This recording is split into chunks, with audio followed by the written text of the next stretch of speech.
Our Storied Insight is a blended audio drama and actual play podcast, partially recorded in the Portland, Oregon area.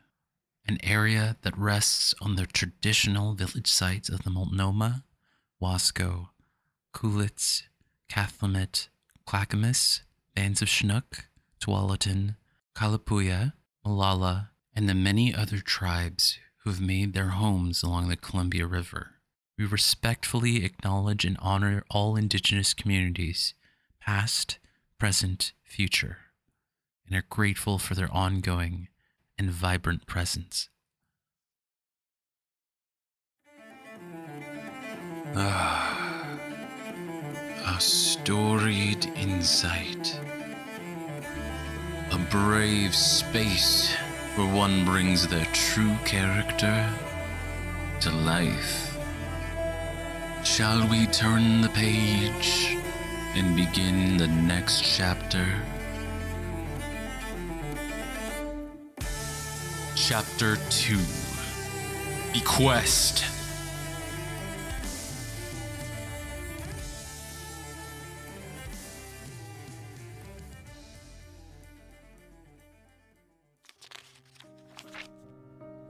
Many exchanges go on throughout the evening. Voices, memories, and stories, all punctuated by fireworks dancing in the sky. The vibration of these colorful stars resound even as far inland as this, the Inglash coast. In this bar and in this place, the bitter sweetness of remembering a dear friend lingers in the room. As bells toll, as clocks chime, the ringing of the 23rd hour on this, the 23rd day, heralds that the first convergence has officially begun. Elsewhere, the awe and jubilation of crowds parade through every street. For the briefest of moments, the world looks on to a brighter night and better days. Even the very beasts of burden are granted these sainted moments to rest. Though new-found companions have found themselves warmed by the hearth, they somberly sit round a table, awaiting to hear the last words of a storied old friend.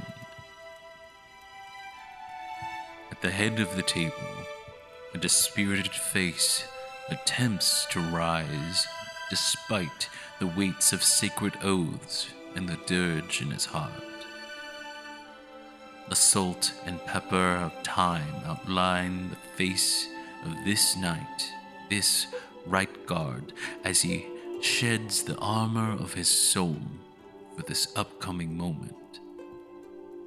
Sir George stands and reads. So, Haven entrusted me to be the executor of their final wish. They sent this letter to me months ago, magically sealed. According to the accompanying note, this is the exact time and place that their final testament would be unveiled. It just makes no blessed sense. They aren't one to live outside the moment. You know, they weren't one to live outside the moment. Yes. Anyway, here goes.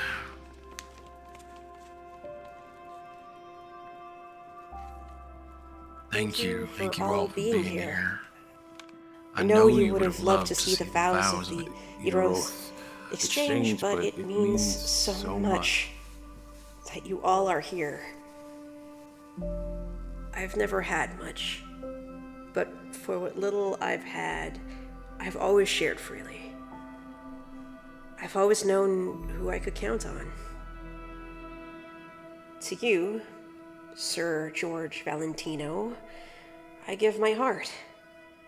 Too late, I know, but my love for you has always been, even at its mildest, that of a friend, a brother in arms, and I'm so sorry I hurt you. It tears me to pieces, knowing from here on out I can only hurt you further. I leave these packages in your charge. Please make sure they get to the recipients. I won't be able to... I can't. This says to Vishakapar. I need to breathe. So he would take this package and he unfolds the piece of paper, and he's very exact.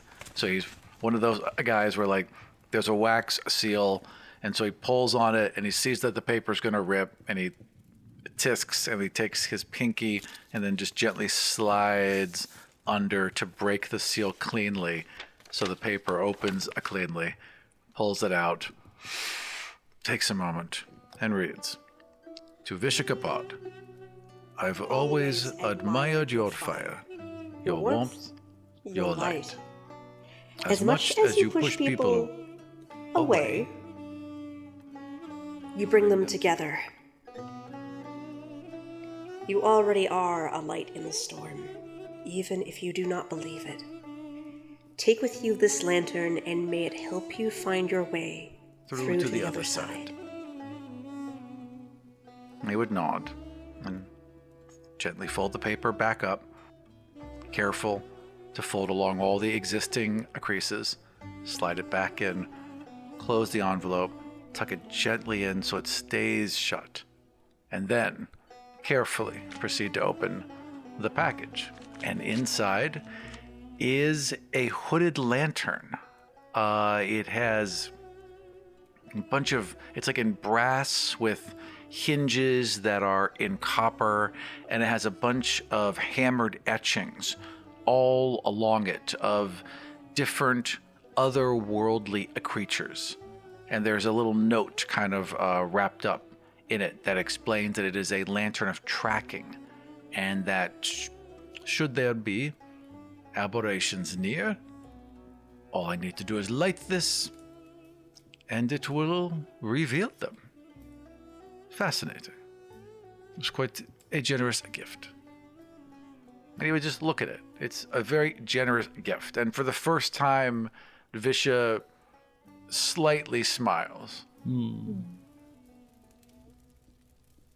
The hooded lantern burns for 6 hours on 1 pint of oil, shedding bright light in a 30-foot radius or dim light for an additional 30 feet. While the lantern is within 300 feet of any aberration type, its flame turns bright green. If it's not lit, yeah. So you have to light it, and then if it's lit, that flame will change color when it's near an aberration. That's when Sir George silently passes over the other package and note to Rain. So Rain kind of frantically picks up this letter and chews up along it so that the paper bits are like flying off. And then, to Rain, the joy you bring is as fun as the games you play. You may be scared, but you're on the right path. and it's a path no other shoes can fill. So I hope these bring you some comfort and peace from that which haunts you. Or just use them for some good pranks. And then as I tear open this package, there are a pair of human boots. Presuming they're white leather boots, but they are definitely not rabbit boots. And I'm gonna kind of sit back, you know, like a kid who opens socks on Christmas. I kind of sit back and like set them down, and then slouch and I go, "All right, well, thanks, Avon. I'll wear the boots to parties, I guess." Please try them on. It looks like I'm not going to, but then I look around and I'm watching everybody. We're all very eager. All right, everybody wants to see the rabbit in boots. Yeah. So put them on the table, kind of like get up on my hind legs, like shift my foot into the boot, and then balance, maybe like grab on someone's glass. Not very hygienic. Put my other foot into the other boot. So boots of false tracks. While wearing the boots, you can choose to have them leave tracks like those of another humanoid of your size. But I'm assuming that I can leave tracks of another humanoid of a humanoid size. As I kind of slide my feet into these boots, they just kind of start to conform. The fabric starts to fold until they're fitting on my little rabbit feet. And then I kind of shake my head like, oh, turns out they did know my size. And then kind of walk in a little circle, and then the water that I was like balancing on, I'm gonna like push it over so that it splashes.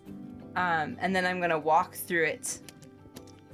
And as I walk through the water, the water is gonna like quiver on the table and kind of spread out into like a much larger boot print like it would have left before. Ah, all right. Get some Yeti sightings out here. So much. Sorry, I just some things that you guys come up with, I'm just like, this is the best thing I've ever heard. Vish is just slightly disappointed that there's not a rabbit walking around in human-sized boots. I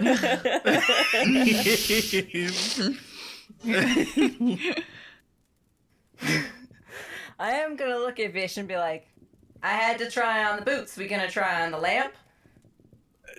And he just pulls out the lamp and he puts it down and he looks around at everyone because he didn't consider until this very moment that one of you might be an aberration in disguise.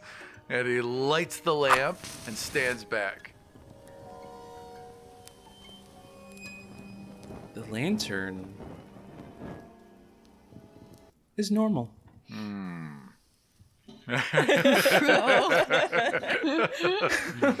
And he would just kind of gesture towards it and then realize that minus that trick, it's just a lantern, so there's not really much else to see, nor is there really a way to like get out of like the attention that's now been focused on it. Ta-da. Luckily, the clumping of Sir George and all the package he brings to Algernon takes away the focus. Algernon will dig into a side pocket and pull out an elaborate letter opener with an elaborate A carved into it. Slice open the envelope, pull out the letter. Visha nods, very impressed. Algernon makes a mental note that Visha likes it. And reads his letter.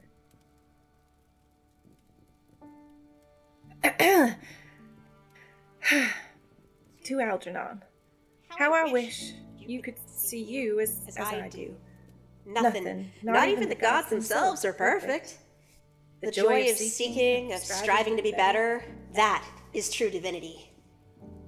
I hope you take these and use it as a prism, showing the world the facets of your soul. The world has always needed more color. Algernon opens the package, slices it open, and inside is an elaborate cloak with purple sides and a white hood with golden feathers coming from the shoulders. Algernon will pull off the black capelet that he had put on and say, I think we all know that this is more a celebration than a funeral, and if this is what Haven wants me to be in, this is what I'm going to wear. And he puts the cloak on. This is a cloak of many fashions. While wearing this cloak, I can use a bonus action to change the style, color, and apparent quality of the garment. It can duplicate the appearance of other magic cloaks, but doesn't gain magical properties. So I can make it look however I want it to look? Yes, basically, yeah. Fashion to your heart's content, baby. Yeah, I love it. I think I'll look around. I'm going to try to make the cloak into something very naturey, something like deep greens. The feathers instead become like leaves extending out. And on the hood, there's just the barest hint of maybe rabbit ears. I think Haven would have liked it like this. I'm a little shook. I see the little rabbit ears and actually finally look like I might cry a little. Just like Haven. Sir George puzzles at this last letter and just shakes his head and passes it on to the last person who joined us. Quicksilver's a little nervous that the head is shaking because they want to fit in. So why are they doubting this letter? So I'm really, my hands start shaking, wondering what's going to be in the letter. Maybe Sir George knows something.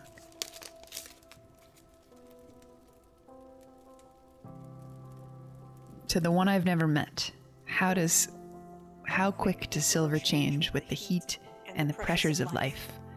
It is still always itself something of value and of worth. With luck and divine timing, I am writing this in hopes that the universe brings you to where you need to be, even if by chance. With this gift, I hope you come to know me, just as I hope you get to know yourself. I open it. Spell shard, wondrous item. This polished dragon shard fits in the hand and stores information similar to a book. The shard can hold the equivalent of one book that's no more than 320 pages long. Very, very specific. The shard can be created blank or already filled with information. When the shard is created, the creator can set a passphrase that must be spoken to access the information stored within. While holding the shard, you can use an action to open your mind to the shard, seeing its content in your mind. Thinking of a particular phrase or topic draws you to the first section in the shard that addresses it. In my view, this is a shard that holds a lot of memories, teachings, thoughts, musings of Haven. It's about half full of that. And the other half is for you. I love it. It's like a half-filled journal, but it's just like a rock. And you just think in it? Is that kind of how it works? It's like a gem that gives you access to a metaphysical mind palace. That's cool. So you're telling me at their wizard academy they have to be like, rocks on the table? Like, Yeah. Right. Also, like, Stephen King's The Stand is like a 3-sharder. Because there's only 350, you have to like line up the rocks to finish the book. Oh. Got to avoid those 3 charters. I know, it's like it's solo. You get them out of order. It's a lot to take to the beach. Algernon, you are absolutely right.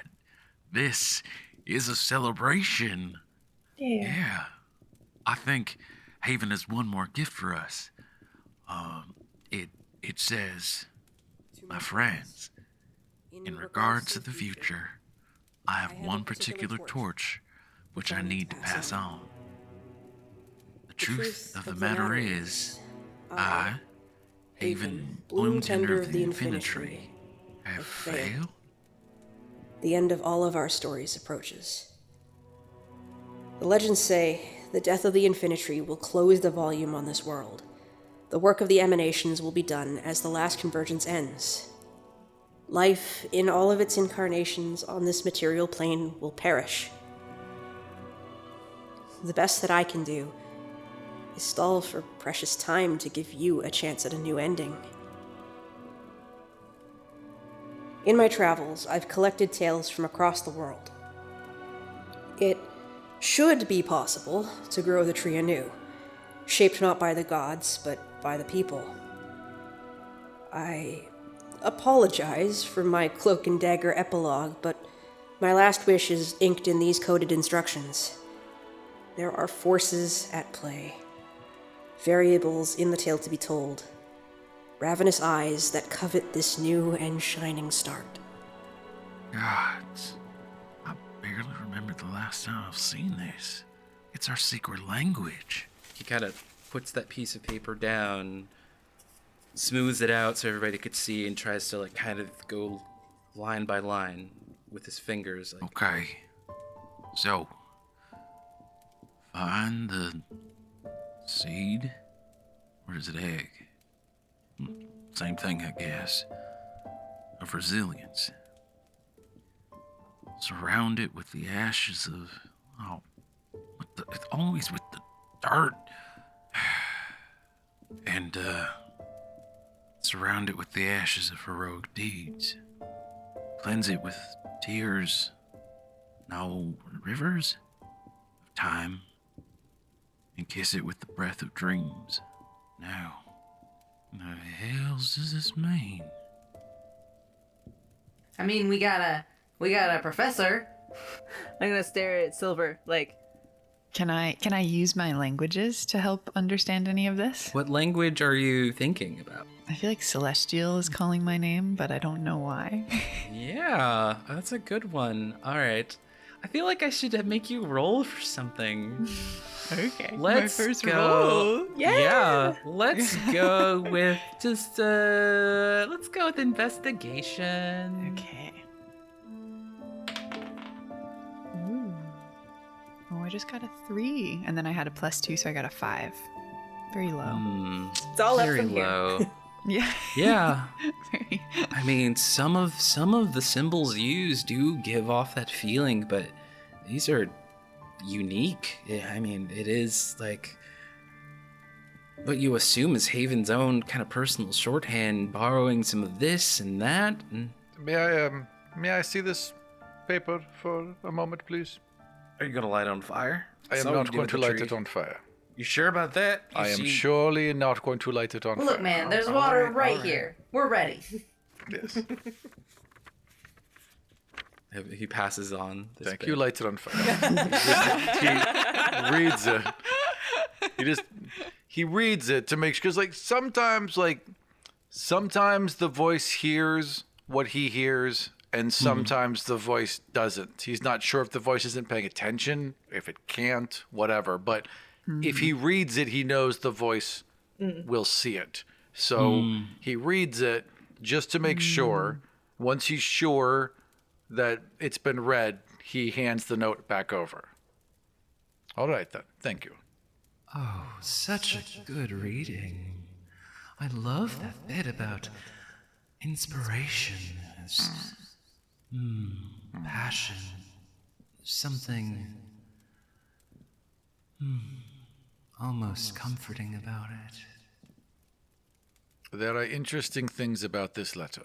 You gonna share with the class? That is all I have. A feeling. Always enigmas with these people. Well, do you try to take this piece of paper? Yeah, absolutely. I'll hop across the table and just like snatch it up. I love this idea that rabbits are much more straightforward and no nonsense than people.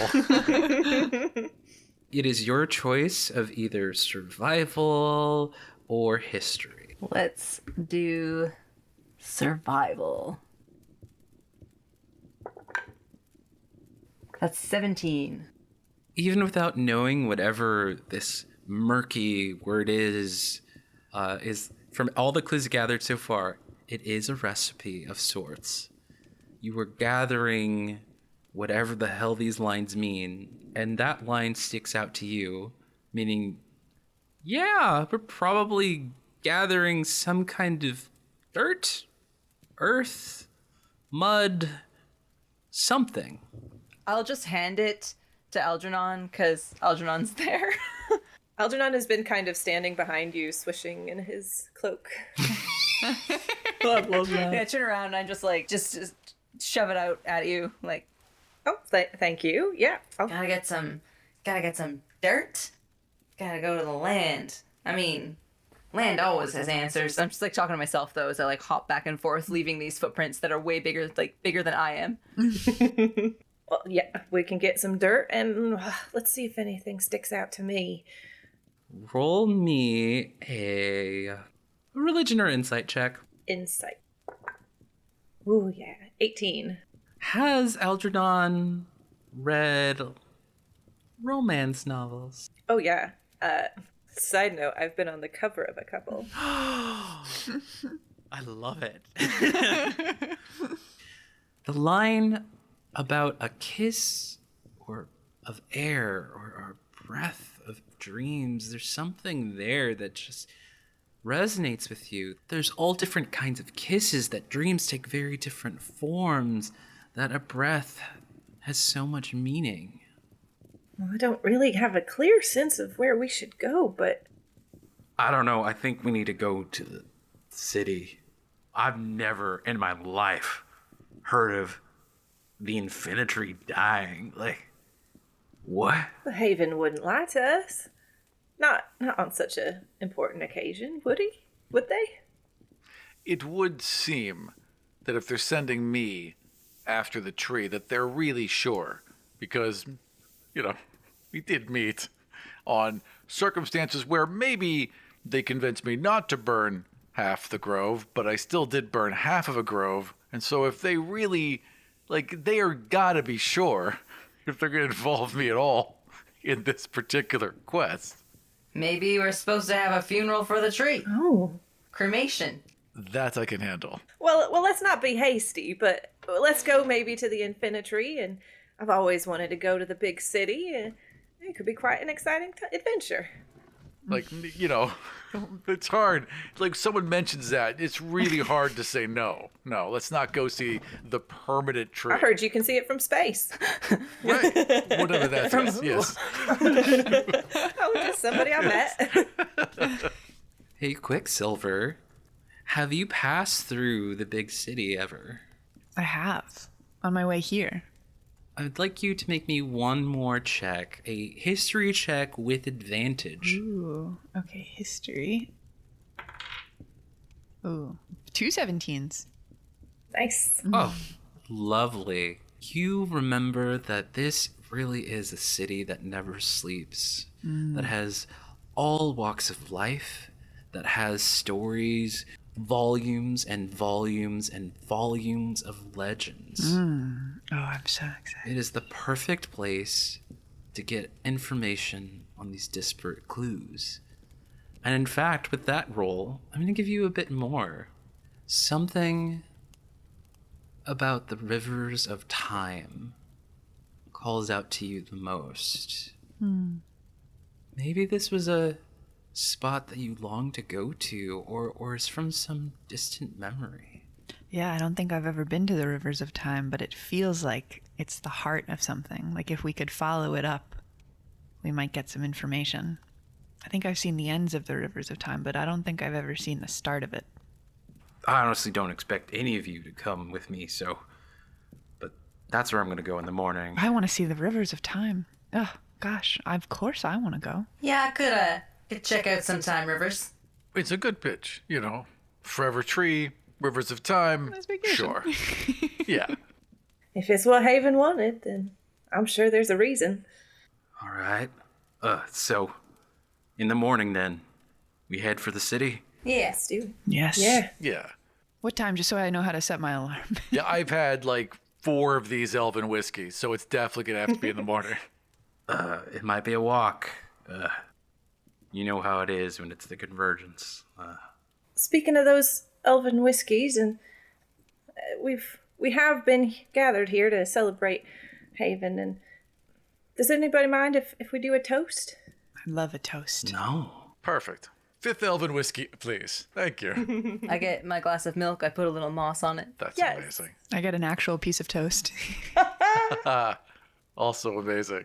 Lyriel is the one who brought you all the drinks, and he sees these smiles on your faces and can't help but to smile as well. Oh, I would... Lyriel, it's bedtime. Oh, it'll just take a minute. I'm sorry. I don't want to get in That's trouble. no problem. Lady, let the kid have a toast. Yeah. Lyriel. Your mom's kind of a cop. I break off a piece of my toast and I offer it to Lyriel. That's so cute. He excitedly takes it. Thank you. Cheers, kid. We'll see you in the morning. Sleep tight. If you hurry to bed, sister will read you a story. Okay. Algernon holds his shot up and says, "We think now of Haven, who we love but see no longer. Grant them rest in death as in life. May Haven's soul and the fruits of their life live on in me and in all those that they loved. Cheers." Cheers. Cheers. This one's for Haven. May the fruits of their life live on. Hand the rabbit a tissue. Yank it away like I'm mad about it. Turn away. Everyone sleeps soundly upstairs, waiting, wondering about the coming days ahead, wondering how long is infinity, really? How do each of you sleep? So it's the same dream Visha always has. There's a window.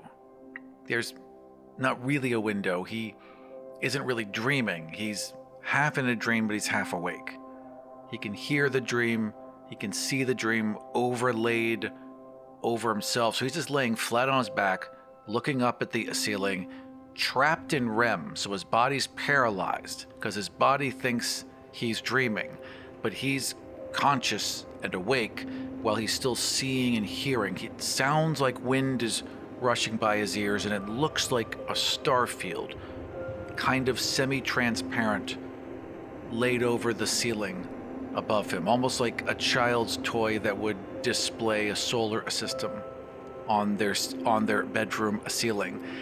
And he has this feeling of being held in place because his body is paralyzed, but he feels drawn and pulled forward. And if he relaxes and is calm in this dream, a window will appear, just floating in midair like a white-silled window, and the window will float towards him. And if he can remain calm, the window will open and he'll begin to float towards the opening. But a fear always builds in him every single time, this inexplicable fear where he is absolutely sure that if he passes through that window, he will die. So he always panics and fights as hard and can finally pull himself out of this sleep paralysis that he gets caught into. And so he's always so curious, like if he just was brave enough to go through the window, what would happen? So I imagine he's breaking out of this covered in sweat, taking a few panicked breaths. That is what your dream self is feeling. But something warm envelops first your dream and then your body. Wake up, clever man. The child is calling. Wake up. Wake up.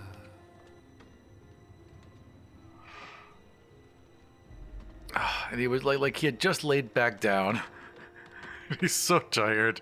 He's like, look, I spoke with the child. Go away. I talked to her. She was weird, but fine. Go away. Your eyes briefly open to the lantern you forgot to put out. All right.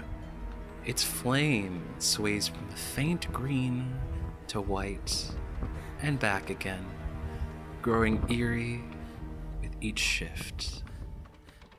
You start hearing the young voice cry out a little bit. The rest of you, what are your dreams? I'm definitely dreaming about the boughs of this tree, this enormous space visible tree. And I'm dreaming about looking up in that tree and seeing this like enormous gelatinous creature that's kind of like black and viscous but almost has like stars inside, that is just like slowly with like many sort of tentacled arms like moving through this tree, and as it's moving across the tree it's like eating off the boughs and they're falling, and then I'm running, and that is the nightmare I'm having, kicking my little rabbit feet.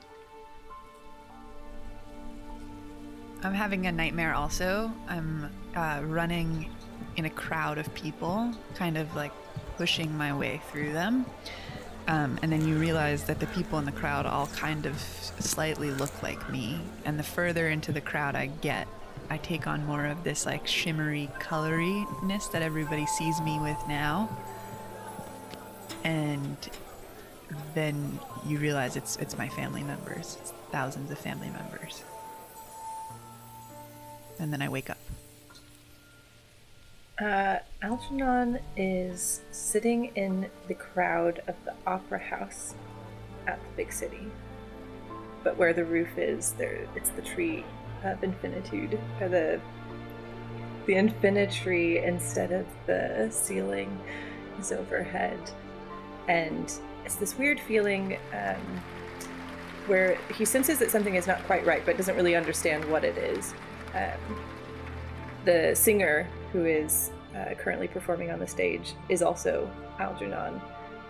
But as Algernon's sitting in the crowd, starts to feel like people are watching him, and he looks around and realizes all of the rest of the audience are looking at him. They do look at him, and then they look back. The music that you're so used to hearing changes into something else. You've never heard this song before. This song doesn't belong here, and this is what woke you up from the dream. This is the same music that Quicksilver heard from the many voices of the thousands of family members. This is the background to the running of the gelatinous thing coming after rain. As you all wake up, you realize that this is a real sound. It's coming from out your rooms into the hallway. Do we just Scooby-Doo all throw open the doors at the same time? I rip off my face mask. I'm still in my pajamas. Okay, great, we just all throw them open. I've got a lantern. Oh, I noticed that lantern. We don't have a dog, but we've got a rabbit. Yeah. Yeah. I burst out of my fort with the sheet like stuck to me. Just trailing behind you. Like a little tiny ghost. Oh. When I throw mine open, is it still green? Is it still a flickering green? Yes, it is oscillating now even more between a darker green and a normal like white yellow and quicker and more and more and more. Well, is it oscillating to the same kind of frequency as when I cast Divine Sense on Lyriel? Make me an Arcana check. Okay. That's a good and smart question. Good catch. 13. I'm gonna, yeah, it does. It very much does. Y'all, I think we need to find Lyriel. Okay, yes. Sir George busts open, not wearing any pants, but in those like classic, George. red heart white underwear, like, Sure. Wait, can y'all hear that too? Yeah, it woke me up. Definitely got those sock suspenders.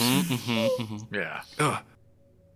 Something's not right here. Let me put my pants on first. There's no time. He starts putting on the pants and stuff as you guys are moving downstairs, forward. right? Yes. Rain is definitely run behind Algernon. And is definitely hanging out near Algernon's feet. Because Algernon's got this like big cloak and is basically like a walking wall. Yeah. I've pulled a curved blade like out from on this black and gold robe that I wear has these big huge sleeves, and like tucked underneath them is what looks like a sickle as he's pulled out. And then in his other hand he just lights a small fire to guide our way. I feel like Quicksilver is also at the front of the pack because of that connection with Lyriel. And so I feel like if I'm in the front, Yeah. almost like bait. You're probably the best one for her to see first. Yeah. Rain's drawn their bow and is definitely looking also behind us as we proceed down this hallway. I have a little bow. A little bow. Whoa. It's kind of like one of those tiny compound ones. It's like shaped like a C, so it's like quite complicated. It's probably some kind of like resin type material. Do you have a little quiver. Oh, Like yeah. a little rabbit back. Oh my Absolutely. God. My soul. That's awesome. Oh god. Oh god. It Okay, probably all right. has to be on my side because I like sometimes hop. So if it was on Sure. my back, it would like all fall out. Right. No, that makes sense. Yeah, Aerodynamics. Whole papers written on the, on how rabbits wear a quiver in this world. Thank you, Redwall. As you all descend the stairs, step by step by step, the fabric of reality shifts, first slow, with candles and paintings disappearing, then hastens. Even the air begins to taste different. Notes of dreams forgotten cut with the bittersweetness of leaving and returning home. This is not the material plane, nor is it the ethereal one. This is the neither realm. As you inch closer to the blur before you, the haze begins to part as the music and the voices, both physical and mental, rise towards a crescendo.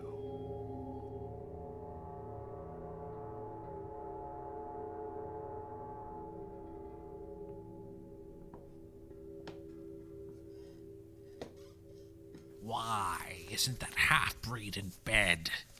We're running out of time. Yes, I'm on it. Bumbling, ugly old battleaxe.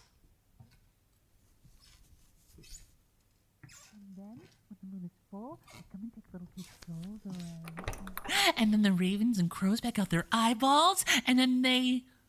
Oh, hey, Mother. I was just telling a real bedtime story. The aim was to put Lyriel to bed, not keep the child awake, staring at the ceiling, wrinkling the bedclothes in a death grip all night.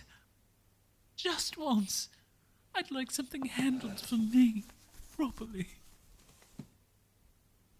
So, on that note, I think I forgot to bank the fire for the night. Can't have the inn burning down around our ears, right?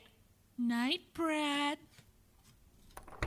Sleep tight, Brad.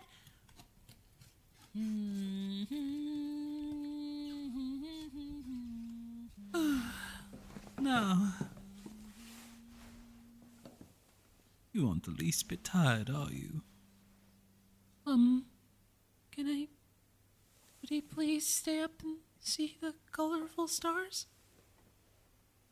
Little Enoch Astra, for the love of...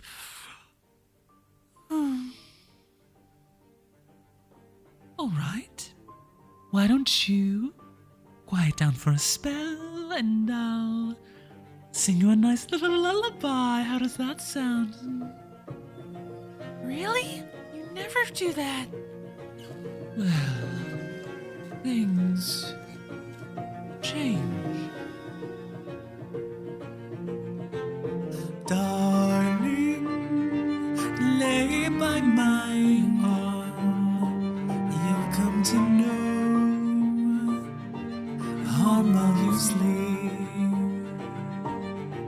When you look back on today fondly, a hardship and quandary fades the past. Pass through the yew grove, don't linger nor tarry. Soft curtains, needle and berry. The moonlight's your bath and the west winds are calling you. So rest now, hush.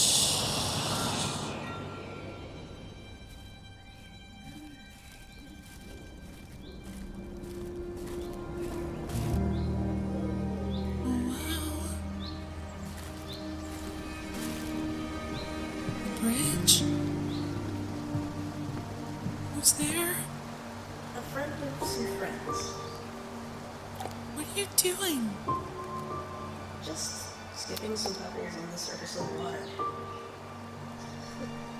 You still got some toast crumbs on your face. You're see-through. I may have had to leave some things behind to be here. Wait!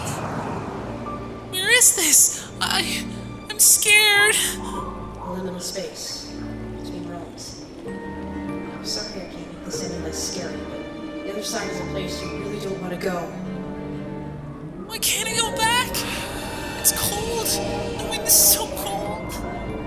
You can't ever go backwards here. But if you're brave, you can go sideways. But there's no path. There's just a stream. I wish there was another way too. But will I be safe if I go that way?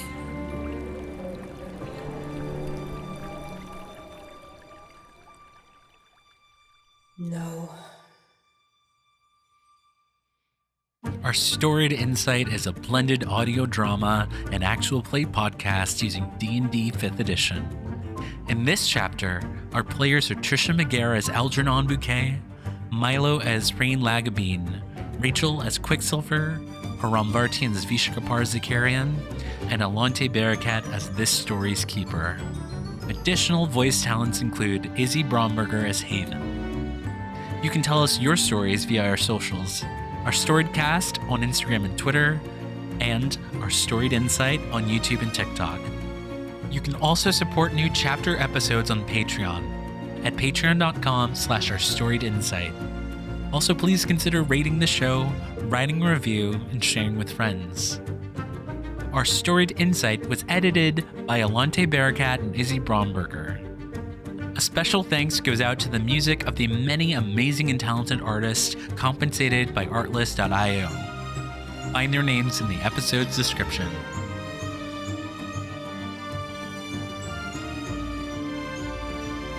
Keep exploring your inner story and know all stories are worth listening to.